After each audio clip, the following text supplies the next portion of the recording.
Peace Report. I'm Amy Goodman. Monsanto has denied our request for a spokesperson to appear on Democracy Now! With James Steele, but they did share with us their initial response to your questions, Jim, while you were reporting this article. I want to read some of what they had to say on a few of the issues you've raised. On patenting and lawsuits, Monsanto says, quote, protecting our customers' interest in research that will bring new advancements and future productivity tools to their operations is critical to their success and to ours. One tool in protecting this investment is patenting our discoveries and, if necessary, legally defending those patents against those who might choose to infringe upon them, while the vast majority of farmers and seed dealers follow the licensing agreements they sign with our company. There have been a tiny fraction who've chosen not to honor their agreements over the years. Monsanto then has an obligation to the thousands of our customers who've chosen to honor their agreements to enforce our patent rights, to protect the integrity of the licensing process, and to maintain a level playing field in the marketplace. The growers who honor their commitments have made it abundantly clear to us that others should not be allowed to reap the benefits of the technology without paying for its use. Jim Steele, your response. I think the biggest issue are the tactics that they use in going about enforcing those patents. And I mean, you just saw it in the case of Gary Reinhardt, even with a guy who says, look, I'm innocent, I didn't do this. They very often don't listen to that and barge ahead in terms of the investigation.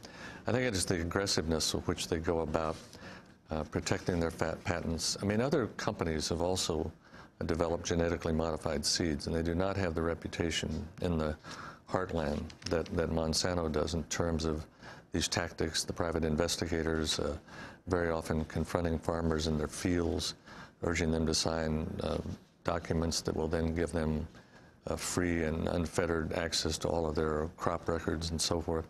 I think that's what separates them from some other companies. And the issue isn't just the amount of litigation filed, because Monsanto makes the point that very few cases actually go to trial. But the significant thing are the total numbers of these investigations, which are substantial and considerable. I was surprised to see your reference to Iraq and L. Paul Bremer, one of his last acts when he was in charge in Iraq. One of his last acts was to issue an order that basically would set up the same kind of regimen over in Iraq that we have in this country, which is that you cannot recycle the seeds.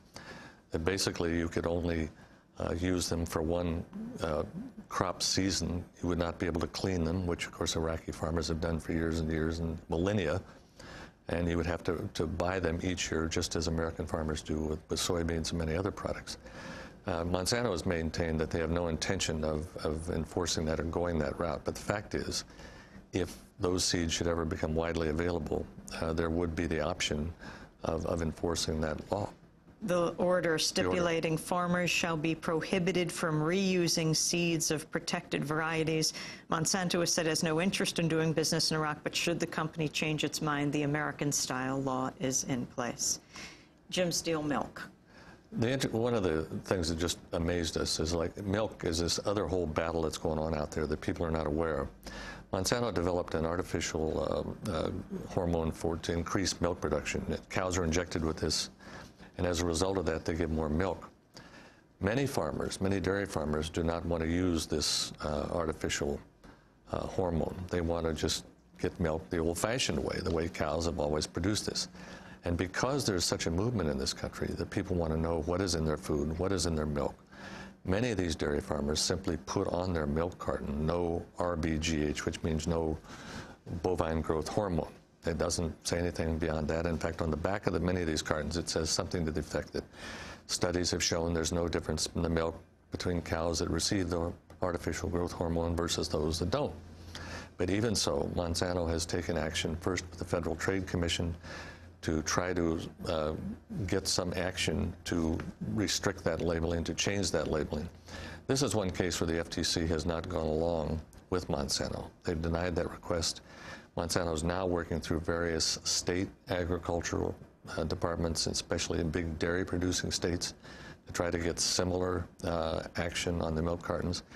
And the dairy farmers I've talked to who do this, who've actually been singled out by Monsanto, one fellow down in Louisiana in particular, he said, look, consumers want to know what's in their food. what's in their products. All we are doing is telling them that. And what many of them are finding is that their sales actually increase as a result of that. The milk may cost a little more, but if consumers want it, they should have the right to have that choice. I was driving through Vermont this weekend and passed Ben & Jerry's, and they took on Monsanto, years ago. just wanting to put on that they are RBGH-free. Unlabeling BST-free milk, BST or what's the difference? Our BST is the more scientific term. It's a real mouthful, but RBGH is the more popular and means bovine growth hormone, but it's basically the same thing. Well, Monsanto says, quote, Monsanto supports accuracy in consumer labeling, dairy product labels that make unqualified absence claims, such as no hormones or BST-free, imply a safety or quality difference and are misleading to consumers. These labels undermine consumer confidence in dairy products, they say. Most of the dairies that were singled out by Monsanto in its action, where it sought some results from the FTC, these were dairies that did not make those claims on their cartons. The fellow down in Louisiana in particular just simply says on the front of it, no RBGH, which means no artificial growth hormone.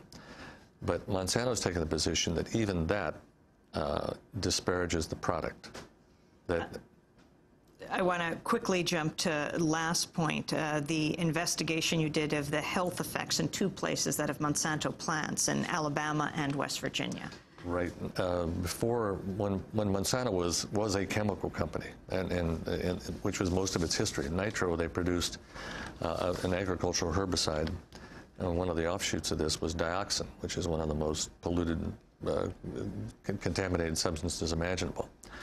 And the other place, Anniston, Alabama, they produced PCBs, which was this industrial lubricant used in all kinds of electrical equipment, machinery, and so forth. Both of these places, Monsanto operated these facilities for decades, and now both of them are tremendously polluted places, particularly Anniston. Many of the people in that community are walking around with elevated levels of PCBs in their bodies, which apparently will never change. Once these get in your system, it's very, very hard to get them out. Both of these are sort of a legacy of that of Monsanto's past from the time it was a chemical giant.